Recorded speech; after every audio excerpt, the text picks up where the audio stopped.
خاک یسرب از دو عالم خوش تر است، اے خنک شہرے کہ آجا دل برست۔ علامہ اقبال ارشاد فرما رہے ہیں کہ یسرب کی مٹی، خاک یسرب از دو عالم، دونوں جہانوں سے خوش تر است، مجھے زیادہ پیاری ہے۔ یعنی یسرب کی مٹی مجھے دونوں جہانوں سے زیادہ پیاری ہے۔ اے خنک شہرے، اس میں جو لفظ اے ہے نا، یہ در حقیقت اصل لفظ ہے این۔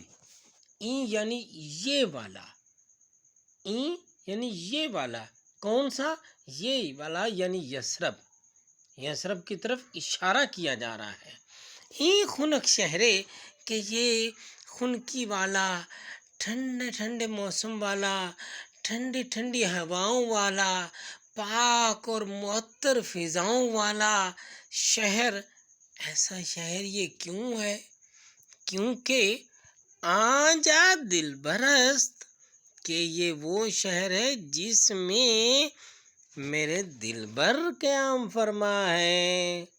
حضور صلی اللہ علیہ وسلم قیام فرما ہے، اس وجہ سے یہاں کی فضائیں کتنی پاک ہیں، یہاں کی ہوائیں کتنی ٹھنڈی ٹھنڈی ہیں، کیسے دل کو اچھی لگتی ہیں، لبھانے والی پیاری پیاری فضائیں ہیں۔ سبحان اللہ، کیا بات ہے۔ خاک یسرب از دو عالم خوش تر است، اے خنک شہرے کہ آجا دل برست۔